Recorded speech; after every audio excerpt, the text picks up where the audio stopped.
Okay.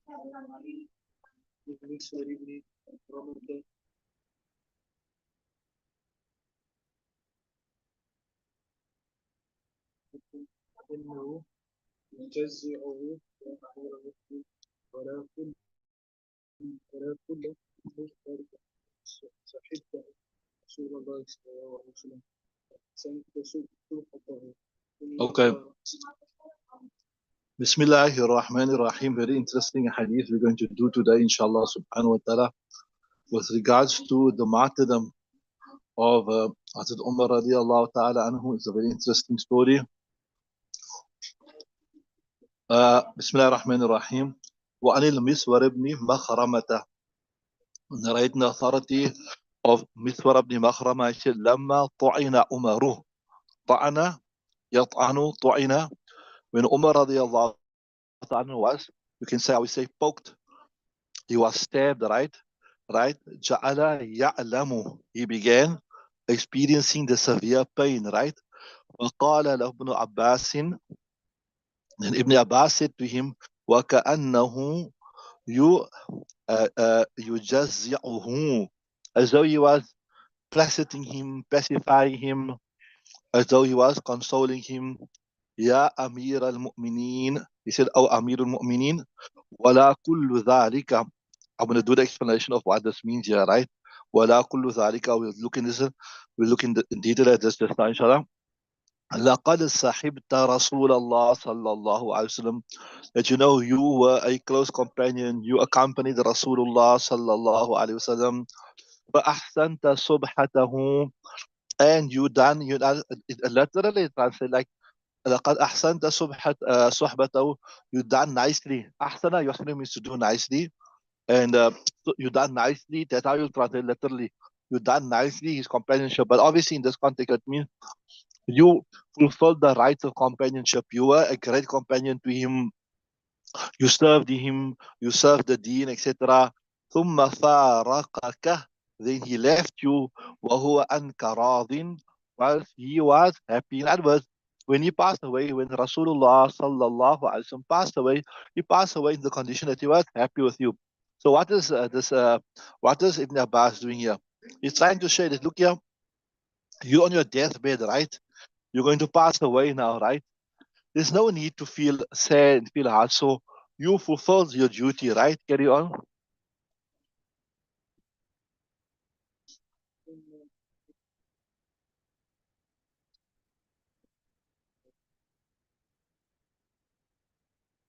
Right. So then after so in other words, in simple words, you pass the first test, right? You pass the test of being with Rasulullah sallallahu alaihi wasallam. ثم صحبت أبا بكر. Then you accompanied Abu Bakr. In other words, you were on his side, you were on his right side when he was the Khalifa, when he was the Amir al-Mu'mineen. You were right. فَأَحْسَنْتَ صُبْحَتَهُ. Same thing, I said, literally translated, you done well his companionship, which means, the understood translation is, you fulfill the right. You were a good companion. So I don't know, sometimes you heard, you see this Egyptian Qurra, if you heard maybe cassettes, you see people say, Ahsanta, Ahsanta, Ahsanta, ya Shaykh. You ever heard it? Your people's masjid there in Utrecht, mashallah. Our brother Shukri, he likes to bring all the Qurra down. He got a passion for Qiraat. So you are fortunate, you get a lot of Qurra there. So the Arab people say, Ahsanta, Ahsanta, Ahsanta, Ahsanta, right? So you do something well. You do it properly. Fulfill the right of it. فَأَحْسَنْتَ صُحْبَتَهُ. Then you fulfill the right of his companionship. In other words, whatever was necessary for you to do to him, to support him, etc., etc. Carry on.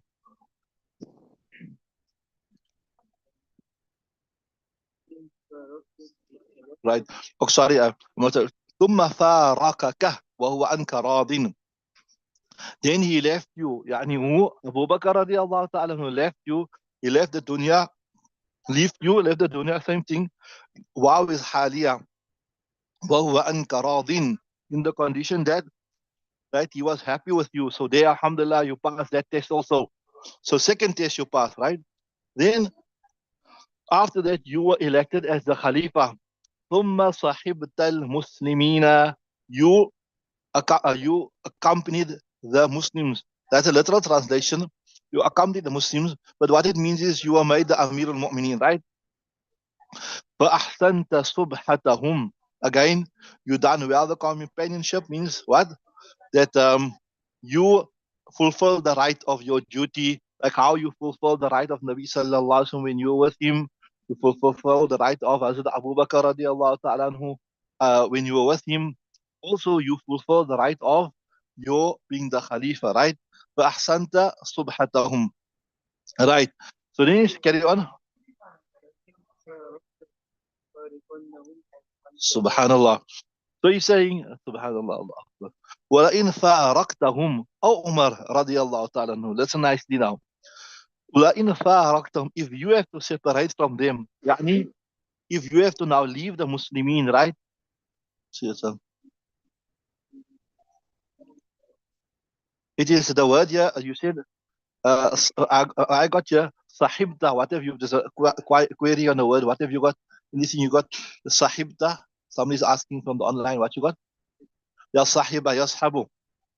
If you got something different in your kitab, in my kitab, it is sahibta. Ismail got in his kitab sahibta with the shepherd.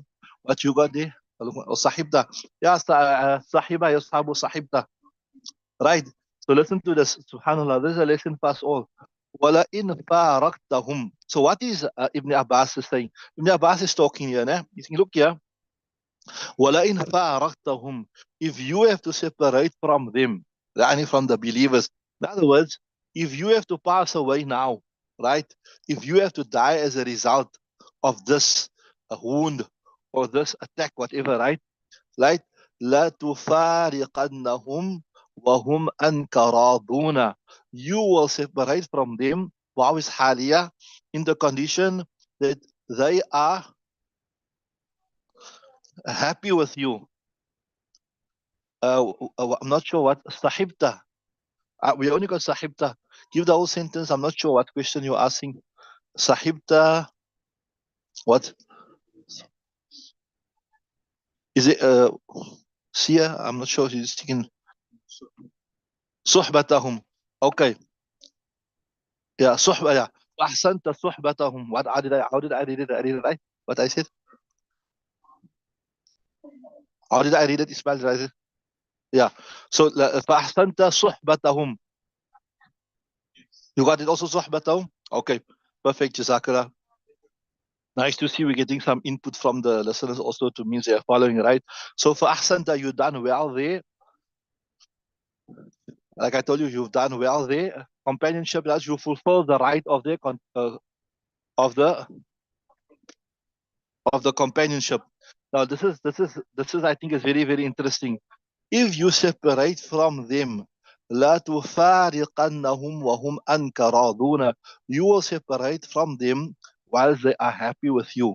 So what this is showing us here, something very important. See, you don't have a choice when you're going to leave, what's going to happen, but you have a choice as to what condition you're going to leave the dunya in. Did you fulfill the rights of those around you? As a husband, did you fulfill the right of your wife? Did you fulfill the right of your children?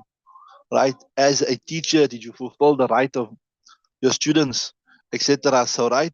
So he's saying, look here, you got nothing to worry about.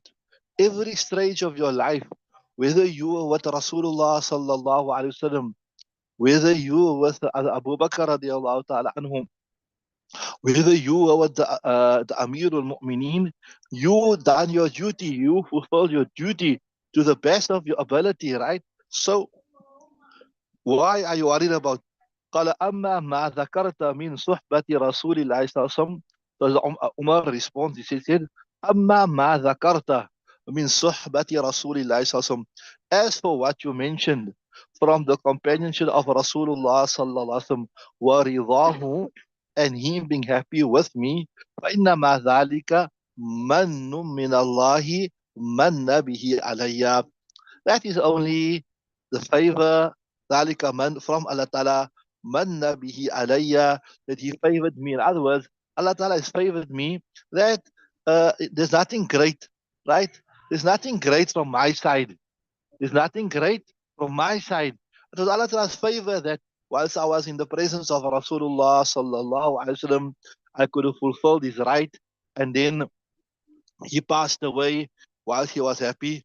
Then وَأَمَّا مَا ذَكَرْتَ مِنْ صُحْبَةِ أَبِي بَكْرٍ, as for the companionship of Abu Bakr, وَرِضَاهُ, and him being happy with me, فَإِنَّمَا ذَلِكَ مَنٌّ مِنَ اللَّهِ بِهِ, that is only the favor from Allah Ta'ala, that manna bihi alayya, that he favored upon me, nothing great from my side, right? وَأَمَّا مَا تَرَى مِنْ جَزْعِي, but as for this which you see from my jaza'i, my uneasiness, فَهُوَ مِنْ أَجْلِكَ, it is because of you people, right? وَمِنْ أَجْلِ أَصْحَابِكَ, and it is because of your companions. فَوَاللَّهِ, he says, I take a qasam by Allah, لَوْ أَنَّ لِي طِلَاءَ الْأَرْضِ ذَهَبًا, if it was for me, right? The earth filled with gold. If I had the earth full of gold, right? لَأَفْتَدَيْتُ بِهِ مِنْ عَذَابِ اللَّهِ, I would have given it as a ransom, bihi, with it, right? For to be saved. This is min azabillah, to be saved from the azab of Allah Ta'ala. قَبْلَ أَنْ أَرَاهُ, before I see him. رَوَاهُ الْبُخَارِيُّ, Imam Bukhari narrates this particular riwayat. Right, so very, very interesting riwayat, I told you. Let's look at the explanation, inshallah. Lamma tu'ina. Ta'ana also means, like, to poke something, to prod, right? So when Hazrat, so what it means here is when Hazrat Umar radiallahu ta'ala who was stabbed, right, or he was poked, right, by the Majusi. So in brief, in the time of the Khilafat of Hazrat Umar radiallahu ta'ala, there's a famous Sahabi, and he was Mughira ibn Shu'bah, right? You must have heard his name several times before. He had a Majusi slave. What is a Majusi? Majusi means fire worshipper from Iran. And his name was Fayruz. Fayruz, right? So, and his kunya was Abu Lu'lu'. His name was Abu Lu'lu' al-Fayruz. So, he complained once because as Umar radiallahu ta'ala was Amir al-Mu'mineen.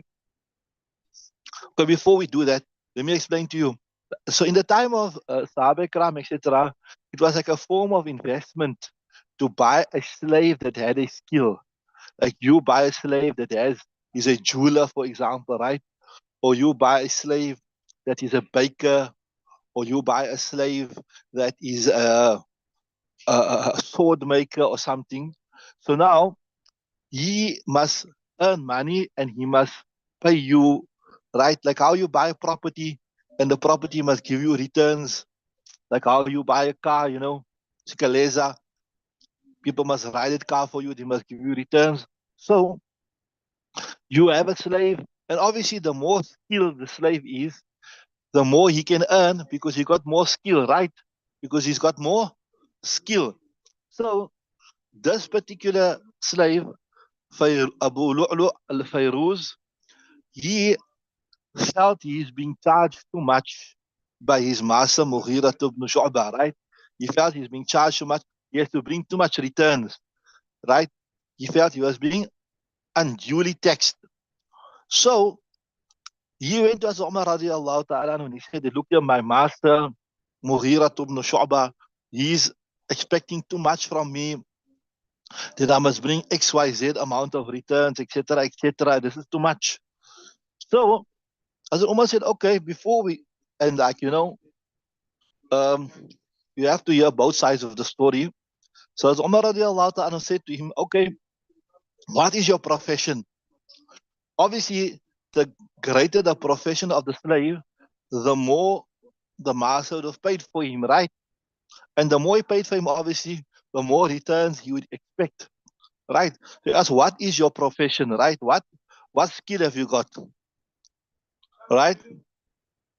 So he said he was a person that would work with steel, like how we say, a blacksmith or an ironmonger, work with steel. So he explained to him that, look here, I can make, I, I work with steel, I can make daggers, etc., etc., etc. So as Umar radiallahu ta'ala told him, oh, this is a very, very skilled profession, right? And there aren't many persons like you around. So you can earn actually a good amount, like, because if a skill is common, then that person can't earn so much. But he said, you have a good profession, you have a good skill, a rare skill. Um, I don't think what your master is charging you is not commensurate to what you are able to pay, right? So he was not happy with this answer. He thought as Umar is going to intervene, and as Umar is going to say that no, that Mughira ibn Shuba is charging him too much. So he was unhappy.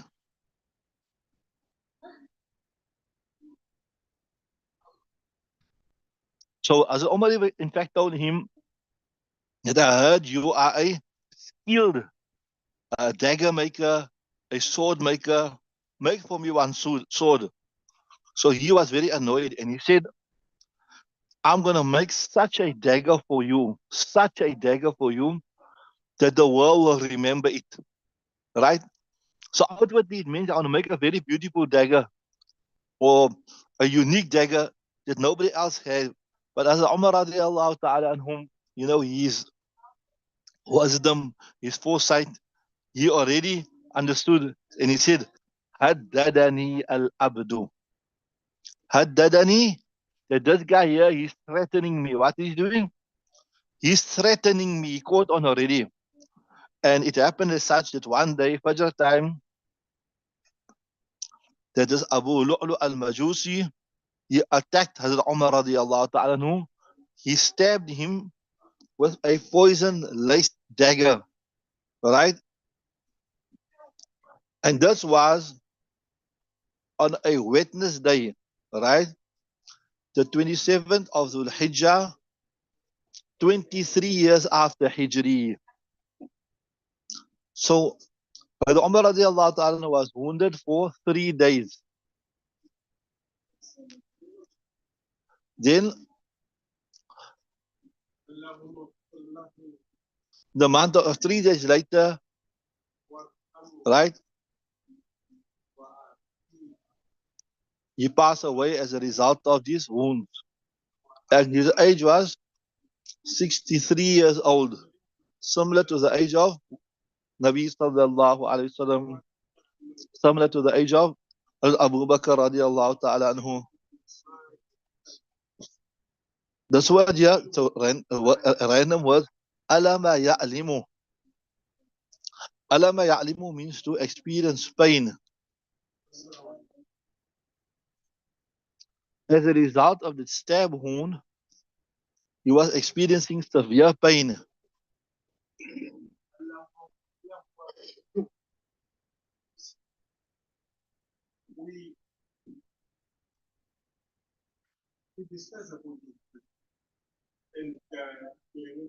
Here the Shareef is saying that look here, the Zahir meaning, apparent meaning is alama ya'limu means to experience pain.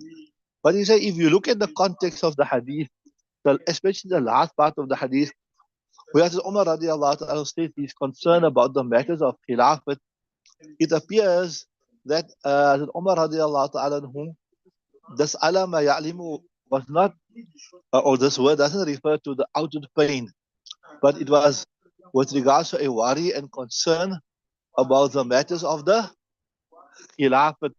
What will happen to the Muslims if he passes away? Who will be the Khalifa, etc., etc.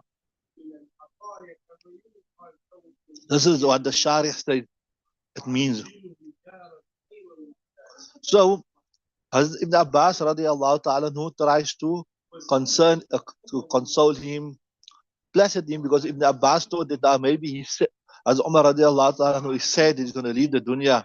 وَكَأَنَّهُ يُجَزِّعُهُ.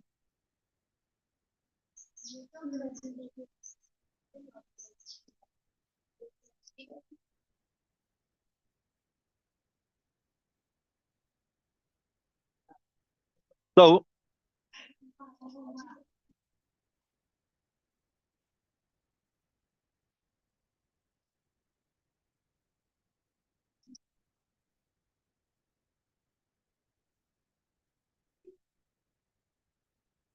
Hazrat Ibn Abbas radiallahu ta'ala wants to console him and make him feel better that look, you don't got nothing to worry about. Sorry? Right, right. So I told you this word here, which is it, wala kullu dhalika, wala kullu dhalika, where is it just, yeah, wala kullu dhalika, where is it, more or less, what line is it? Yeah, the first part, third line, okay.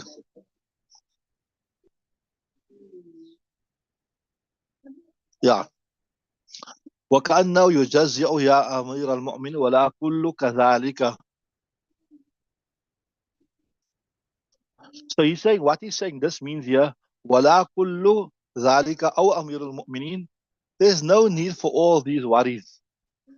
Maybe you can just write this down there in your kitab because it is a bit confusing. But ولا كل كذلك. There is no need for all these worries.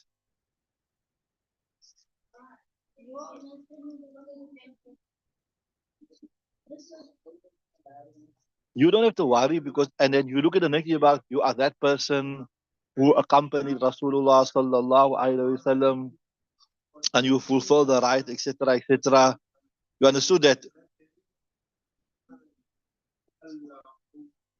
And when you pass away, also, don't worry, you fulfill the right of the ummah. So then, as the ummah said, ذَلِكَ مَنُّ مِنَ اللَّهِ.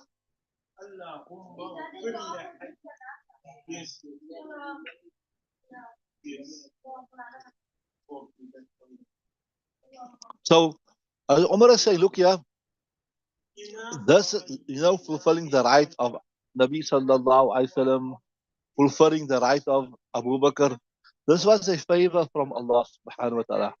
This was a favor from Allah subhanahu wa ta'ala. So that I'm not worried about.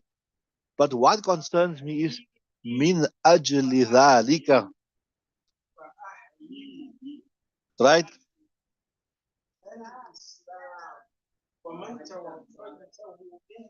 So I tell you, many of the shurrah, they translate this to mean that after I pass away, the doors of fitna will open. Now, if you remember nicely, there's a hadith, remember where once as Umar radiallahu anhu spoke to Huzaifa bin Yaman, and in that hadith, I can't remember the exact words, he referred to, he tells us Umar radiallahu ta'ala anhu, that you are going to be the door that's going to stop the fitna, right? So as Umar asked him, will the door be opened nicely or will it be broken open? Right? So he said, no, it will be broken. And as Umar radiallahu ta'ala immediately understood that this is an indication and sign of his shahadat. And also, when you break something, when you open something nicely, gently, properly, it can be closed after that, right? But when something is broken open, then it's not easy to close it after that. So as Umar radiallahu ta'ala understood that this refers to his shahadat, and this will be the beginning of the fitna that will be set the ummah, right? And it happened as such because we know in the time of Uthman radiallahu ta'ala, we discussed this in detail, what had happened, the balwais, we done it in both in Aqidat al-Tahawiyah, etc., etc. So many ulama they explained this to mean that it was not really, when he said min ajli zalik, it was not that he was worried about whether he fulfilled the rights of his ra'iyah, of the masses, but he was worried about the concern of the ummah, what will happen, because he was told already that that once he goes, the fitna will start, right? That's why I said, I'm worried about you people.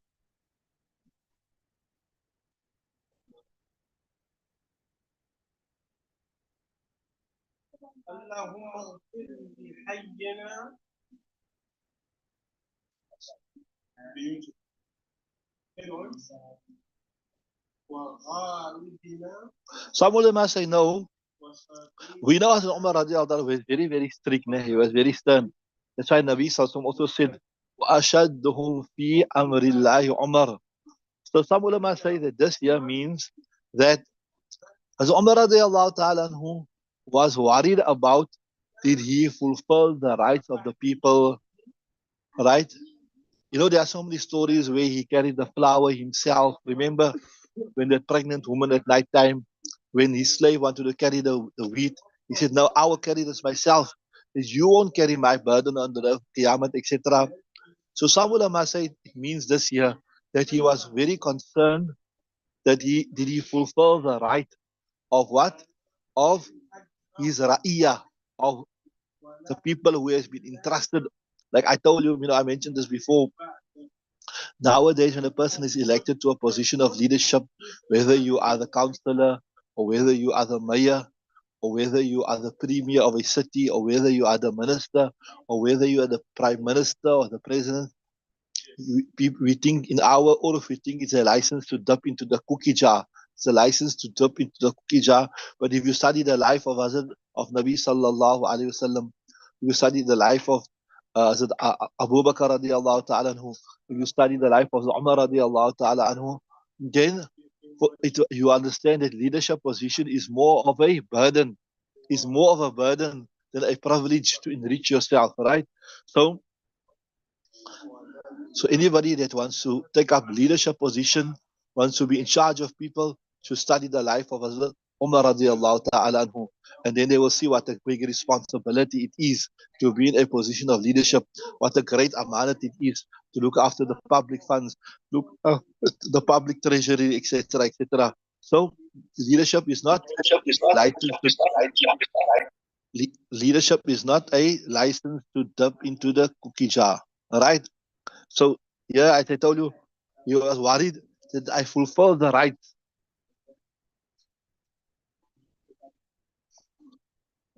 So, you know, we know that as Umar radiallahu ta'ala anhu, he made a great contribution towards the progress of Islam. You know that. We discussed this last time. How many square miles of land came under the control of the Muslims, how many masajid he built, how many stipends, he put stipends for the Azwaj Mutaharat, for the wives of Rasulullah sallallahu alaihi wasallam, he put stipends for the small children, the infants, the babies, he put stipends for the old people and all that stuff. Despite all of that contribution, he said, Ya Allah, if I can come out of this even Stevens, that if I can just come out without any reward, I'll be happy despite that.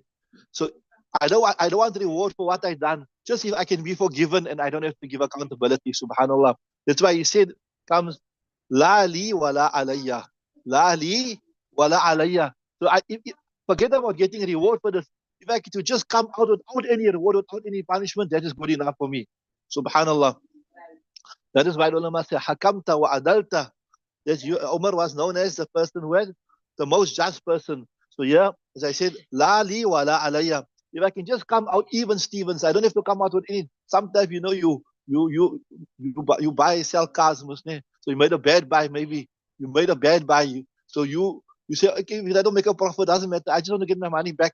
I paid 20 grand for this car. If I just get the 20 grand back, I'm happy. So I don't lose the money. I don't have to make a profit. I don't. So he said, even if I come out of this without making anything, without getting any reward, if just Allah Ta'ala says, don't worry, you're forgiven, then that is good enough for me, subhanallah. So this is what you should say, la li wa la alayya. So that I can tell you certain people, this is the way they interpret it. One, as I told you, one interpretation is, I'm worried about what's going to happen to you, and I gave you the proof of that he was told that when you pass away, the door of fitna will be broken and the fitnas will come, the fitan will come. And then the other one I told you is this here, he was worried about having fulfilled the rights. That's why Abu Bakr radiallahu ta'ala know what was his magnanimous contribution. What he should say, I wish I was just a blade of grass that some animal comes and eat me and I disappear and I don't have to give any accountability to Allah subhanahu wa ta'ala. Right? So Tila'ul Ard comes from Tulu'.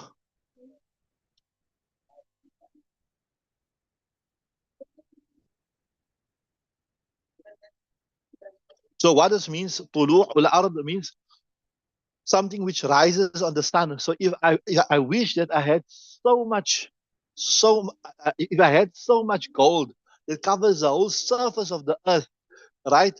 And I was just before I die, I'll be ready to ransom this year and give it to anybody that can give me a guarantee that I don't have to answer for any punishment or anything. I don't have to answer for, or rather, that I be guaranteed that I don't get any punishments from Allah subhanahu wa ta'ala. لظلوم لنفسي غير أني مسلم أصلح الصلاة كلهم وأصوم. Okay, so that brings us. So this was, you can, from this you can understand the personality of Umar radiallahu ta'ala anhum, what a great person was, what contribution he made. That brings us to the end of this chapter, inshallah. Allah ta'ala accept it. Allah Ta'ala make it a means of our forgiveness. Allah Ta'ala make it a means of our cure. So the next up is Ba'bu Manaqibi Abi Bakr wa Umar, the chapter with regards to the joint virtue of Abu Bakr and Umar. So those hadith that jointly speak about the virtue of Abu Bakr and Umar, that we'll do next. Inshallah, now we're going to switch over to the Hidayah Shareef, inshallah.